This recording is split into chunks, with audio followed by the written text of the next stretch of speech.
आप सभी को मेरा प्यार भरा नमस्कार। मैं शैलेश कुमार, स्वागत है आप सभी का आपके अपने YouTube चैनल एस का इंग्लिश क्लासेज में। मेरे प्यारे दोस्तों, आज जो क्लास है आपका क्या है, फिर आइडियम्स एंड फ्रेजेज का है। बताए थे कि ए लेटर से शुरू हुआ है और जेड तक कराया जाएगा। जितना भी कॉम्पिटिटिव एग्जाम है, जिसमें भी इंग्लिश लैंग्वेज का क्वेश्चन आता है, ग्रामेटिकल पार्ट रहता है, आइडियम्स एंड फ्रेजेज पूछा जाता है, one word substitute, synonyms, antonyms पूछा जाता है। लेकिन अभी जो आपको सीखना है क्या है, आइडियम्स एंड फ्रेजेज सीखना है। ठीक है, तो इससे पहले भी 3 क्लास हो चुका है। आ जाइए, इसे सुनिए, सीखिए और समझिए। टोटल क्लास जो चल रहा है आपका कितना नंबर क्लास है, 56 है। लेकिन ये एडम्स एंड फ्रेजेज का ये 4th क्लास होगा। ठीक है, चौथा क्लास होगा। आइए इसे समझिए। देखिए क्या है, एग ऑन। एग ऑन मतलब समझिए क्या होता है। देखिए क्या लिखा हुआ है, instigate somebody to do something. एक चीज देखे हैं, इंस्टिगेट का मतलब होता है भड़काना, उकसाना। कब? जब दो आदमी क्या होता है, एक साथ बैठा हुआ है, अब आप उसको कुछ बोल के किसी काम को करने के लिए उकसा दिए, उत्तेजित कर दिए, तो क्या होता है, वहां पे उसे भड़का दिए किसी काम को करने के लिए। होता है कभी कभी दो आदमी है, किसी दूसरे को एक दूसरे में डिस्कस हो रहा है, तीसरा आदमी आया उधर से कुछ और बात बोल दिया, उसे उकसा देता है, भड़का देता है, उसे पीटने के लिए, उसे मारने के लिए। ठीक है, तो किसी भी आदमी को कुछ बोल के एक्साइटेड कर देना, थोड़ा उत्तेजित कर देना, इंस्टिगेट कर देना, भड़का देना, अपने बात विवाद से, अपने तर्क को देकर, उसी को इंग्लिश में जो फ्रेज यूज किया जाएगा क्या होगा, एग ऑन। ठीक है जी, क्या है, टू इंस्टिगेट। एक बार फिर से सुन लीजिए। देखिए बार बार इसलिए बोलते हैं कि आप जितना बार सुनिएगा उतना जल्दी याद होगा। फिर से सुनिए एक बार, egg on. Egg on to instigate somebody to do something, किसी भी आदमी को उकसा देना किसी भी काम को करने के लिए। लिखा हुआ है हिंदी मीनिंग उकसाना। क्या है, Rohan egged his friend on to beat him. Rohan ने अपने दोस्त को क्या किया, थोड़ा एक्साइटेड कर दिया, उकसा दिया। किस लिए उकसाना हुआ, किस लिए, बीट हिम यानी उसे पीटने के लिए, किसी दूसरे को पीटने के लिए। ठीक है, उसके बाद क्या है, एक आउट, इसका मतलब क्या है, सप्लीमेंट इनकम। ठीक है, बहुत मेहनत से पैसा कमाना। देखिए इसे समझिए बढ़िया से। कोई भी आदमी है, जैसे कोई काम करता है, 8 घंटे की ड्यूटी करता है, और उस 8 घंटे की ड्यूटी से जो सैलरी मिलता है उससे उनका जो भरण पोषण, घर का सारी खर्च जो संभालता है नहीं हो पाता है। उसके अलावा भी अगर कुछ करना पड़ता है, ठीक है, अपने घर को संभालने के लिए, अपने खर्च को क्या है, मेंटेन करने के लिए, तो उस कंडीशन में देखिए फ्रेज का यूज होगा एक आउट। इसका मतलब क्या है, सप्लीमेंट इनकम यानी बहुत मेहनत से पैसा कमाना। ठीक है, अपने जीवन को बढ़िया से जीने के लिए कुछ एक्स्ट्रा मेहनत करना, कुछ अतिरिक्त मेहनत करना, जो काम का हो रहा है उस काम के अलावा कुछ ओवर टाइम कर लेना, एक्स्ट्रा ड्यूटी कर लेना। ठीक है, देखिए टू एक आउट हर इनकम। ठीक है, she also works as a part time in the call centre. वह अपने इनकम को बढ़ाने के लिए, ठीक है, एक पार्ट टाइम जॉब भी करती है। कहां पे, कॉल सेंटर में। ठीक है, कोई ऐसा आदमी है जो एक जगह काम कर रहा है, लेकिन अपने इनकम को थोड़ा और इनहेंस करने के लिए, बढ़ाने के लिए किसी दूसरा काम को भी उसे 4 घंटा करना पड़ता है। ठीक है, तो कोई भी आदमी जो अपने इनकम को बढ़ाने के लिए अपना जो काम है, जो प्रॉपर वर्क है, उस काम को करने के अलावा कुछ काम और कर लेते हैं आप 2-4 घंटा, जिससे कि आपका सोर्स ऑफ इनकम बढ़े। ठीक है, तो उसे ही फ्रेज उस कंडीशन में क्या यूज होगा, एक आउट यानी सप्लीमेंट इनकम, बहुत मेहनत से पैसे कमाना या अपने पैसे को बढ़ाना। ठीक है जी, देखिए फेयर एंड स्क्वायर। ठीक है, इसका मतलब क्या होता है, इन एन ऑनेस्ट वे, निष्पक्ष या ईमानदारी से। निष्पक्ष या ईमानदारी से कोई भी काम जो आप करते हैं, जो उचित है वही करे।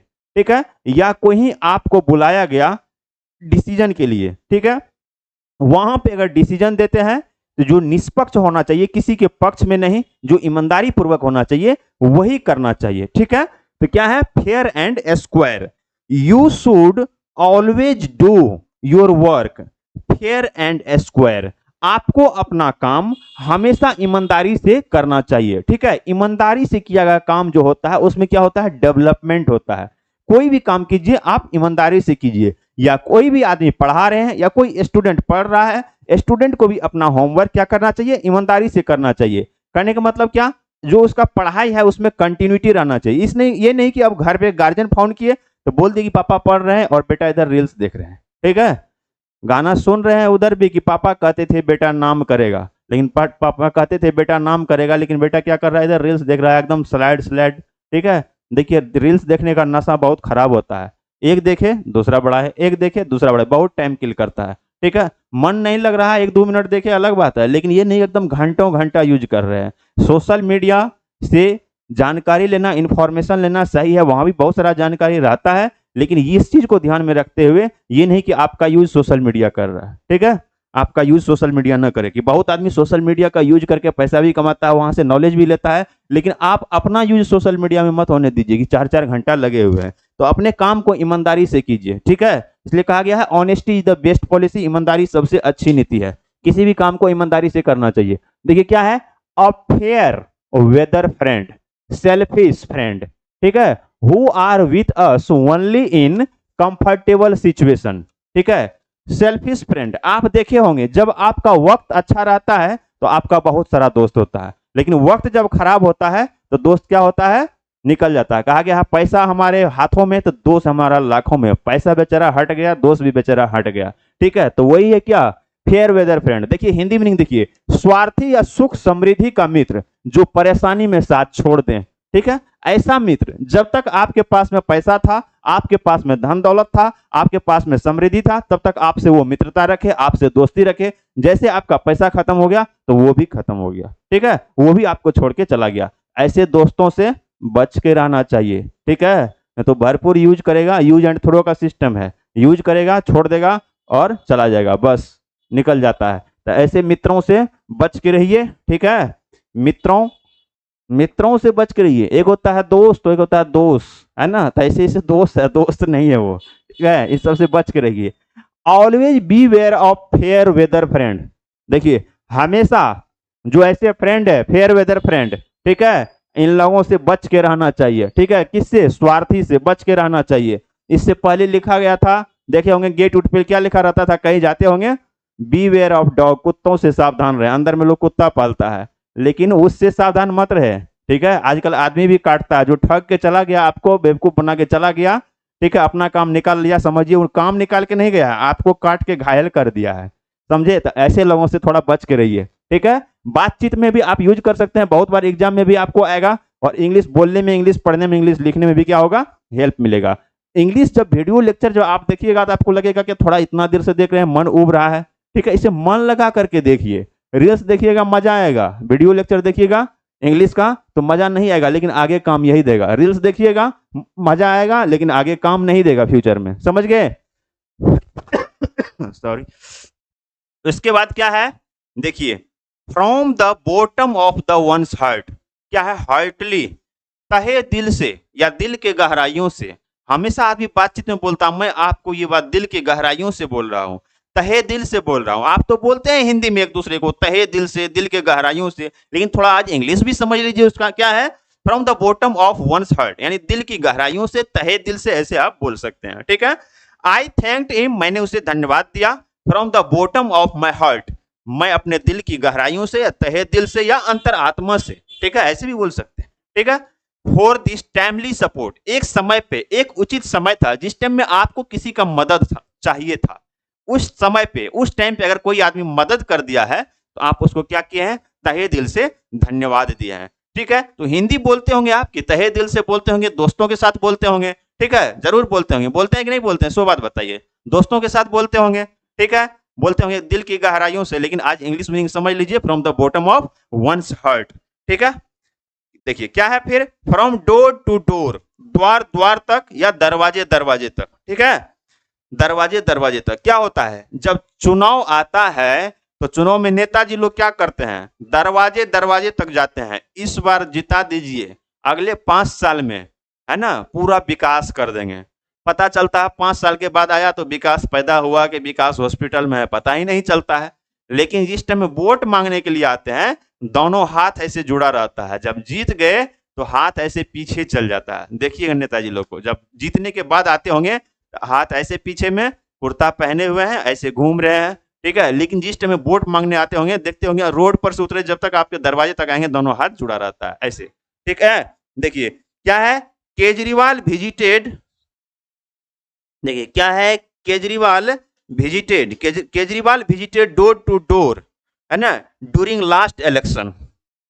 Kejriwal visited door to door during last election in Gujarat, यही एक ऐसा लीडर है जो कि अभी दिल्ली के चीफ मिनिस्टर भी है, जहां चुनाव होता है वहां जाके अपना कैंप कर देते हैं और अपने टीम के साथ हर आदमी के दरवाजे दरवाजे तक जाते हैं वोट मांगने के लिए, अपना कार्ड बनवा देते हैं कि आपको पानी फ्री मिलेगा, बिजली फ्री मिलेगा, बहुत सारा चीज करते हैं।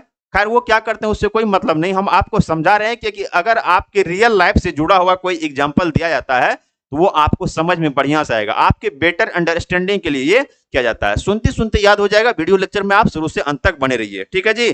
फ्रॉम डोर टू डोर, द्वार द्वार तक, दरवाजे दरवाजे तक, क्या है, Kejriwal visited door to door during last election in Gujarat. पिछले चुनाव के दौरान केजरीवाल गुजरात में हर आदमी के द्वार द्वार तक गया था, दरवाजे दरवाजे तक गया था, ठीक है जी।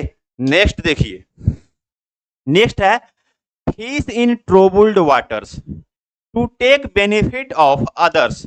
विषम परिस्थितियों का लाभ उठाना, क्या है, विषम परिस्थितियों का लाभ उठाना। ये क्या होता है इसे समझिए। जब दो आदमी में उलझन होता है ना तो तीसरा उसमें क्या होता है, मजा लेता है। वही है, जब दो आदमी में उलझन होता है तो तीसरा मजा लेता है, वही है fish in troubled waters to take benefit of others. समझ गए जी, to take benefit of others. देखिए होंगे, होता है क्या, जब दो भाई में झगड़ा होता है, पड़ोसी क्या करता है, मजा लेता है, पड़ोसी मजा लेता है। कोई पॉलिटिक्स की बात नहीं है, लेकिन जी अभी जो ताजा घटना है जो सोशल मीडिया पे आप देखते होंगे, ठीक है, तो उसी का एक एग्जांपल देते हैं।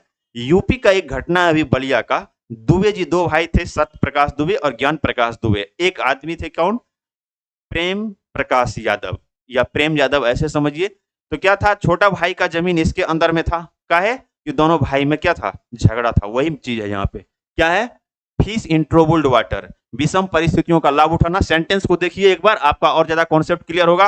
When two brothers are quarreling, जब दो भाई में झगड़ा हो रहा हो, ठीक है, झगड़ा होता है, क्या है, their neighbour wants to fish in troubled water, उनका जो पड़ोसी है वो क्या करता है, उस परिस्थिति का लाभ उठाता है। तो जब दो आदमी में झगड़ा हो तीसरा लाभ उठाए, है ना, विषम परिस्थिति का लाभ उठाना, ठीक है, फायदा उठाना, ठीक है जी, वही चीज दिया हुआ है।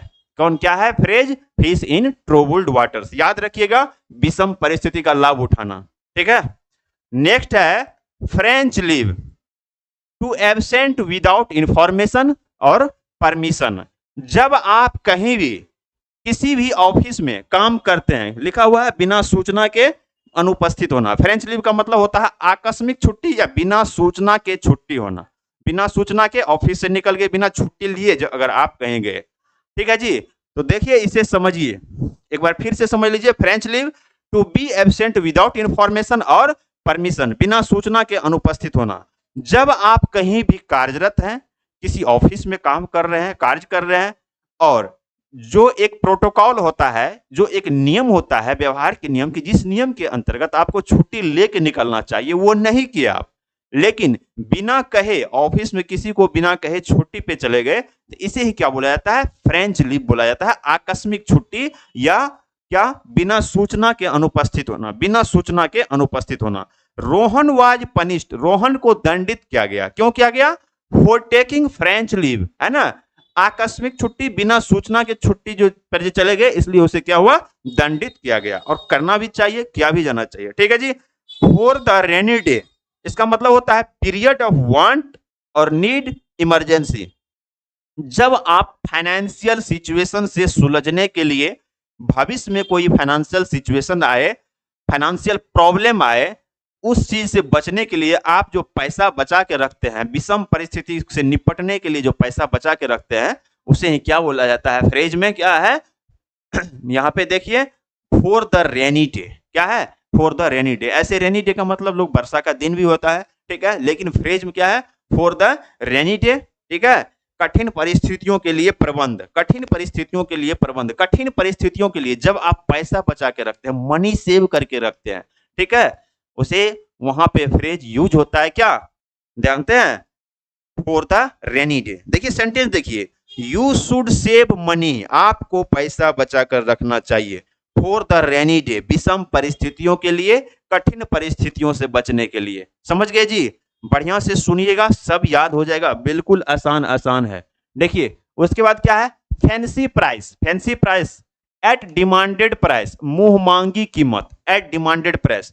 कभी कभी होता है क्या, किसी भी चीज का आदमी जो प्राइस जो रहता है उससे बहुत बढ़ा के रखता है, काहे उसके क्वालिटी पे डिपेंड करता है। अगर क्वालिटी अच्छा है तो प्राइस भी क्या होता है, बढ़ा के रखता है। लेकिन क्वालिटी अच्छा हो, प्राइस बढ़ा हुआ हो, और वो क्वालिटी जो उसमें है उसका अगर मार्केट में डिमांड है तो आदमी को कितना भी पैसा देना पड़े वो उठा के ले जाता है वहां से। ठीक है जी। देखिए यहाँ पे सेंटेंस देखिए, I do not want to pay, I do not want to pay the fancy price of this building. मैं इस बिल्डिंग का मुंह मांगी कीमत, ठीक है, नहीं देता, नहीं देना चाहता हूं, नहीं देना चाहता हूं। ठीक है जी। अब कोई बिल्डिंग है, टाउन में बना हुआ है, ठीक है, उस बिल्डिंग का कीमत कोई भी आदमी बहुत बड़ा चढ़ा के रख दिया है। जो भी आदमी जाता है, कस्टमर जाता है, किसी से 50 लाख तो किसी से 60 लाख बोलता है, किसी से 75 लाख भी बोलता होगा, तो कोई देना नहीं चाहता है। ठीक है, क्या होता है फैंसी प्राइस का, मुंह मांगी कीमत। और एक चीज समझ लीजिए, अगर आप तैयारी कर रहे हैं कंपटीशन का, ठीक है जी, या किसी भी चीज का, जॉब हो गया, अच्छा पैसा कमा रहे हैं, और शादी से पहले आपका भी फैंसी प्राइस होता है।